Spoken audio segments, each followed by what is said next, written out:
नमस्कार। आकाशवाणी से दोपहर समाचार के साथ मैं कनकलता।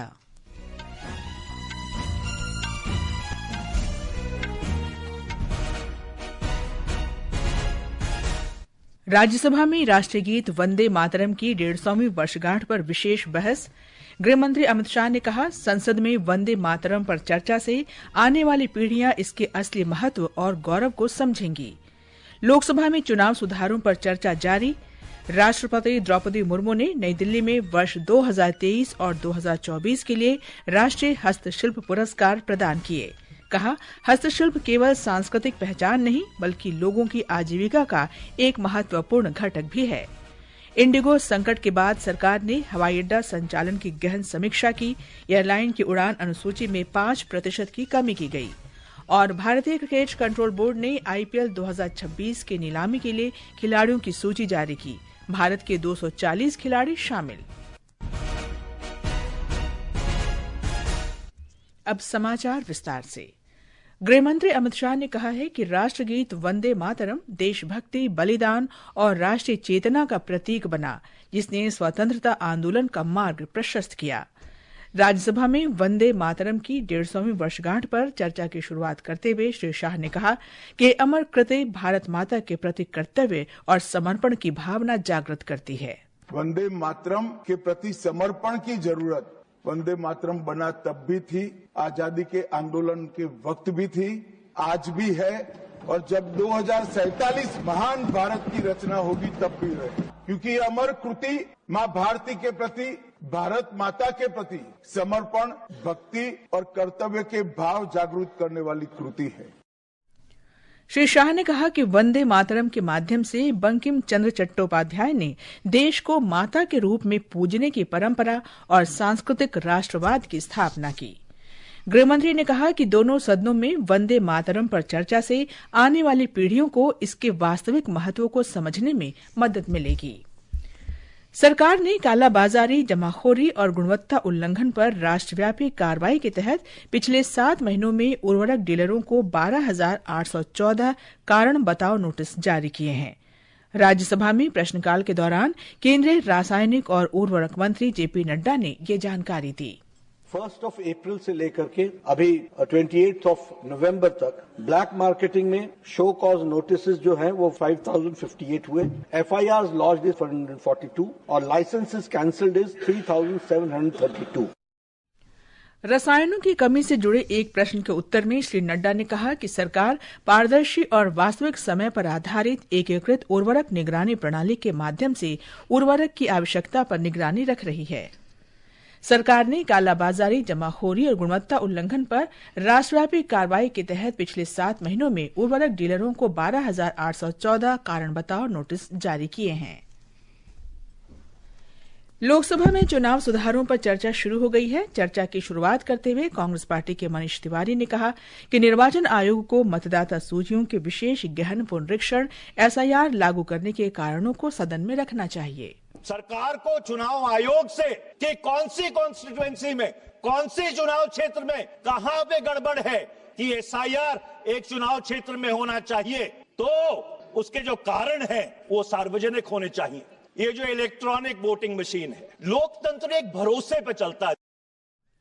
भाजपा के संजय जायसवाल ने कहा कि विपक्ष हाल ही में संपन्न बिहार चुनावों में हुई भारी हार से लोगों का ध्यान भटकाने के लिए एसआईआर का मुद्दा उठा रहा है। संविधान की धारा 326 भारत के प्रत्येक नागरिक को मतदान का अधिकार सुनिश्चित करती है कि वह बिना किसी भय और लालच के अपना मतदान कर सके और सही व्यक्ति को चुन सके। चुनाव सुधार का मुख्य उद्देश्य भी वही है, लेकिन नेता प्रतिपक्ष हों, आज भी एसआईआर की बात कर रहे थे। नेता प्रतिपक्ष जी तो पिछले 3 महीनों से केवल वोट चोरी, एसआईआर उसी तक अपने आप को सीमित रखने का काम करते हैं। श्री जायसवाल ने कहा कि वोट चोरी का पहला मामला 1947 में हुआ था, जब पूरी कांग्रेस कार्य समिति सरदार पटेल के साथ थी, फिर भी उन्हें प्रधानमंत्री नहीं बनाया गया। समाजवादी पार्टी नेता अखिलेश यादव ने कहा कि निर्वाचन आयोग निष्पक्ष होने पर ही सुधार संभव है। उन्होंने मतदान के लिए फिर से मतपत्रों का इस्तेमाल करने का सुझाव दिया। सरकार ने कहा है कि उसने वामपंथ उग्रवाद को कतई बर्दाश्त न करने की नीति अपनाई है और अगले वर्ष मार्च तक इसे समाप्त करने का लक्ष्य रखा है। लोकसभा में प्रश्नकाल के दौरान पूरक प्रश्नों के उत्तर में गृह राज्य मंत्री नित्यानंद राय ने कहा कि केंद्र सरकार इस समस्या को समाप्त करने के लिए राज्य सरकारों के साथ मिलकर काम कर रही है।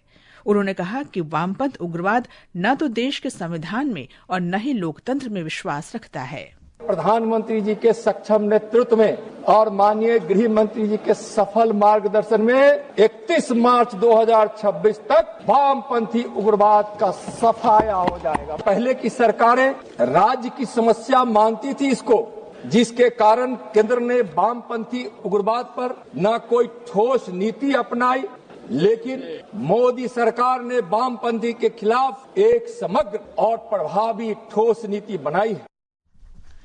श्री राय ने कहा कि 2004 से 2014 के बीच वामपंथ उग्रवादी हिंसा की 16,000 से अधिक घटनाएं हुई, जो पिछले 10 वर्ष में घटकर लगभग 7,000 रह गई हैं।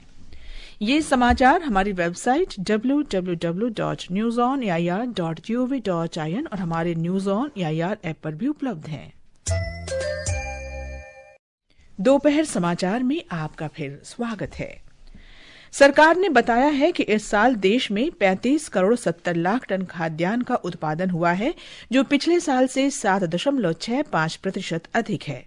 लोकसभा में प्रश्नकाल के दौरान चर्चा का जवाब देते हुए केंद्रीय कृषि और किसान कल्याण मंत्री शिवराज सिंह चौहान ने कहा कि किसानों की कड़ी मेहनत से ये संभव हो सका है। 2024-25 में फसलों का रिकॉर्ड उत्पादन इस बार हुआ है। देश का कुल खाद्यान्न उत्पादन 357.732 मिलियन टन होने का अनुमान है, जो पिछले साल की तुलना में 7.65% अधिक है। और 14-15 की तुलना में अगर देखा जाए तो खाद्यान्न के उत्पादन में 41.94% की वृद्धि की गई है। भारत के किसानों का अभिनंदन, और ये सरकार की नीतियों के कारण भी हुआ है। केंद्रीय मंत्री ने बताया कि 2004 और 2014 के बीच राज्य आपदा मोचन कोष का बजट केवल 38,000 करोड़ रुपए था, जिसे मोदी सरकार ने बढ़ाकर 1,24,000 करोड़ रुपए कर दिया है। केंद्रीय विमानन मंत्री राममोहन नायडू ने कहा है कि इंडिगो की हाल की संचालन संबंधी विफलताओं से उत्पन्न व्यवधान अब तेजी से स्थिर हो रहा है। उन्होंने दोहराया कि सरकार मजबूत विमानन प्रणाली बनाने के लिए पूरी तरह प्रतिबद्ध है। इंडिगो के मौजूदा संकट पर लोकसभा में श्री नायडू ने बताया कि इंडिगो को पूरी तरह से जवाबदेह ठहराया जा रहा है। उन्होंने कहा कि नागर विमानन महानिदेशालय ने विमानन कंपनियों को नोटिस जारी किया है और उसकी रिपोर्ट के आधार पर कड़ी तथा उचित कार्रवाई की जाएगी। श्री नायडू ने इस बात पर भी जोर दिया कि यात्रियों की सुरक्षा से समझौता नहीं किया जा सकता। उन्होंने कहा कि स्थिति सामान्य होने तक सरकार पूरी तरह सतर्क रहेगी। श्री नायडू ने इस व्यवधान के लिए अंदरूनी रोस्टरिंग संबंधी समस्याओं को जिम्मेदार ठहराया। सदन में विपक्षी दलों ने इस मुद्दे पर चर्चा की मांग की और बाद में सदन से वॉकआउट कर दिया। नागर विमानन महानिदेशालय डीजीसीए ने हाल ही में उड़ानों में आई बाधाओं और रद्द किए जाने के मद्देनजर इंडिगो को सभी क्षेत्रों में अपनी उड़ानों में 5% की कटौती करने के निर्देश दिए हैं। एक रिपोर्ट। ये रद्दीकरण विशेष रूप से अधिक मांग और कम आवृत्ति वाली उड़ानों पर लागू किया गया है। डीजीसीए ने कहा कि इस साल शीतकालीन अनुसूची के अनुसार एयरलाइन के प्रत्येक सप्ताह में 15,000 से अधिक उड़ानों की स्वीकृति दी गई थी। इसके अनुसार नवंबर में 64,000 उड़ानों की उम्मीद थी, लेकिन इंडिगो ने इस अवधि के दौरान 60,000 से भी कम उड़ानें संचालित की। इसके अलावा गर्मियों में एयरलाइन को 351 विमानों की अनुमति थी, जिसे 6% बढ़ाकर 403 किया गया था, लेकिन एयरलाइन ने अक्टूबर में 339 और नवंबर में 344 उड़ानें ही संचालित की। महानिदेशालय ने बताया कि उड़ानों में बढ़ोतरी के बावजूद इंडिगो संचालन अनुसूची में अपनी दक्षता नहीं दिखा सकी। डीजीसीए ने इस एयरलाइन को कल शाम 5 बजे तक संशोधित अनुसूची जमा करने को कहा है। समाचार कक्ष से निखिल कुमार।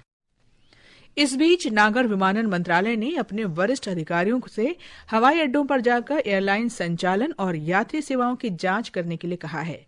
मंत्रालय ने सोशल मीडिया पर एक पोस्ट में कहा कि यात्रियों के फीडबैक लेकर किसी भी तरह की गड़बड़ी और परेशानी को तुरंत दूर किया जाए। राष्ट्रीय जनतांत्रिक गठबंधन एनडीए संसदीय दल की बैठक आज नई दिल्ली स्थित संसद भवन परिसर में हुई। बैठक में प्रधानमंत्री नरेंद्र मोदी, गृहमंत्री अमित शाह, रक्षा मंत्री राजनाथ सिंह, विदेश मंत्री डॉ एस जयशंकर और अन्य एनडीए सांसद उपस्थित थे। पत्रकारों से बातचीत में संसदीय कार्य मंत्री किरेन रिजिजू ने कहा कि प्रधानमंत्री ने लोगों के जीवन को आसान बनाने के लिए सभी क्षेत्रों में सुधार करने पर जोर दिया। देश के आम लोगों के जिंदगी को आसान और आराम बनाने के लिए रिफॉर्म, कानून नियम अच्छा है, लेकिन सिस्टम को ठीक करने के लिए, जनता को परेशान करने के लिए नहीं। प्रधानमंत्री मोदी जी ने बहुत साफ शब्दों में कहा है कि कोई भी ऐसा कानून, कोई भी ऐसा नियम नहीं होना चाहिए जो बिना मतलब आम नागरिकों को परेशान करे। कानून लोगों के लिए बोझ नहीं, लोगों की सुविधा के लिए होना चाहिए। राष्ट्रपति द्रौपदी मुर्मू ने नई दिल्ली में 2023 और 2024 के लिए राष्ट्रीय हस्तशिल्प पुरस्कार प्रदान किए। ये प्रतिष्ठित राष्ट्रीय सम्मान असाधारण कलात्मक निपुणता और भारत की समृद्ध तथा विविध हस्तशिल्प विरासत के संरक्षण और संवर्धन के लिए सरकार की प्रतिबद्धता को दर्शाते हैं। इस अवसर पर राष्ट्रपति ने उपस्थित जनसमूह को संबोधित करते हुए कहा कि कला लोगों को विभिन्न संस्कृतियों और एक दूसरे से जोड़ती है। हस्तशिल्पी को प्राय परंपरा से जोड़ा जाता है। मुझे बहुत प्रसन्नता है कि आज जहां एक तरफ विलुप्त हो रही कलाओं के संरक्षण और जनजातीय कलाओं के प्रोत्साहन के लिए, तो वही दूसरी ओर डिजाइनिंग, इनोवेशन और स्टार्टअप को बढ़ावा देने के लिए भी पुरस्कार दिया गया है। राष्ट्रपति मुर्मू ने कहा कि हस्तशिल्प क्षेत्र में 68% महिलाएं कार्यरत हैं। उन्होंने कहा कि इस क्षेत्र के विकास से महिला सशक्तिकरण भी सुनिश्चित होगा। विदेश मंत्रालय आज नई दिल्ली में 5वां अटल बिहारी वाजपेयी स्मृति व्याख्यान आयोजित करेगा। ये वार्षिक कार्यक्रम पूर्व प्रधानमंत्री अटल बिहारी वाजपेयी के राष्ट्र निर्माण में योगदान और विदेश मंत्री तथा प्रधानमंत्री के रूप में विदेश नीति को आकार देने के लिए श्रद्धांजलि स्वरूप आयोजित किया जाता है। भारत ऑपरेशन सागर बंधु के अंतर्गत चक्रवात दितवाह के बाद श्रीलंका को निरंतर मानवीय सहायता प्रदान कर रहा है। भारतीय सेना श्रीलंका के सैन्य और प्रशासनिक अधिकारियों के साथ घनिष्ठ समन्वय में महत्वपूर्ण इंजीनियरिंग सहायता तथा उच्च गुणवत्ता वाली चिकित्सा सेवाएं प्रदान कर रही है। पर्यावरण, वन और जलवायु परिवर्तन राज्य मंत्री कीर्तिवर्धन सिंह आज केन्या के नैरोबी में संयुक्त राष्ट्र पर्यावरण सभा के 7वें सत्र में भाग लेंगे। सोशल मीडिया पोस्ट में श्री सिंह ने कहा कि वे कल से शुरू हुए 5 दिवसीय सत्र में 193 देशों के बीच भारत का प्रतिनिधित्व करेंगे। और अब खेल खबरों के साथ हैं प्रियंका अरोड़ा। सबसे पहले बात क्रिकेट की। भारत और दक्षिण अफ्रीका के बीच 5 मैचों की T20 श्रृंखला आज से शुरू हो रही है। पहला मैच ओडिशा के कटक स्थित बारोबाटी स्टेडियम में खेला जाएगा। ये मैच शाम 7 बजे से शुरू होगा। भारतीय कप्तान सूर्य कुमार यादव ने बताया है कि हार्दिक पांड्या और शुभमन गिल दोनों चोट के बाद इस श्रृंखला में वापसी के लिए तैयार हैं। श्रृंखला का दूसरा मैच बृहस्पतिवार को चंडीगढ़ में होगा। उधर भारतीय क्रिकेट कंट्रोल बोर्ड BCCI ने IPL क्रिकेट 2026 की नीलामी के लिए खिलाड़ियों की अंतिम सूची जारी कर दी है। नीलामी के लिए पंजीकृत 1390 में से 350 खिलाड़ियों को छांटा गया है। इनमें 240 भारतीय और 110 विदेशी खिलाड़ी शामिल हैं। इस सूची में ऐसे 224 भारतीय खिलाड़ी और 14 विदेशी खिलाड़ी भी हैं जिन्होंने अभी तक कोई अंतर्राष्ट्रीय मैच नहीं खेला है। नीलामी की प्रक्रिया 16 दिसंबर को अबू धाबी में होगी। 31 विदेशी खिलाड़ियों सहित 77 खिलाड़ियों के लिए नीलामी हो सकती है। अभी तक टीमों ने 173 खिलाड़ियों को अपनी टीम में बरकरार रखा है। और अंत में बात हॉकी की। जूनियर महिला हॉकी विश्व कप में आज चिली में भारत का मुकाबला उरुग्वे से होगा। महिला टीम ने कल अपने आखिरी क्वालिफिकेशन मैच में वेल्स को 3-1 से हराया था। केंद्र सरकार ने त्रिपुरा में 25 सड़क परियोजनाओं के लिए लगभग 69 करोड़ रुपए स्वीकृत किए हैं।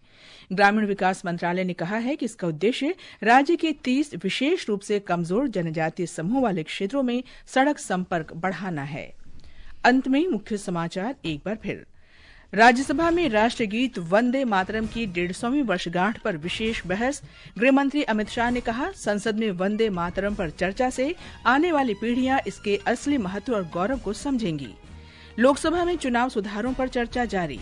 राष्ट्रपति द्रौपदी मुर्मू ने नई दिल्ली में वर्ष 2023 और 2024 के लिए राष्ट्रीय हस्तशिल्प पुरस्कार प्रदान किए। कहा, हस्तशिल्प केवल सांस्कृतिक पहचान नहीं बल्कि लोगों की आजीविका का एक महत्वपूर्ण घटक भी है। इंडिगो संकट के बाद सरकार ने हवाई अड्डा संचालन की गहन समीक्षा की। एयरलाइन की उड़ान अनुसूची में 5% की कमी की गई और भारतीय क्रिकेट कंट्रोल बोर्ड ने IPL 2026 की नीलामी के लिए खिलाड़ियों की सूची जारी की। भारत के 240 खिलाड़ी शामिल। इसके साथ ही दोपहर समाचार का ये अंक समाप्त हुआ। नमस्कार।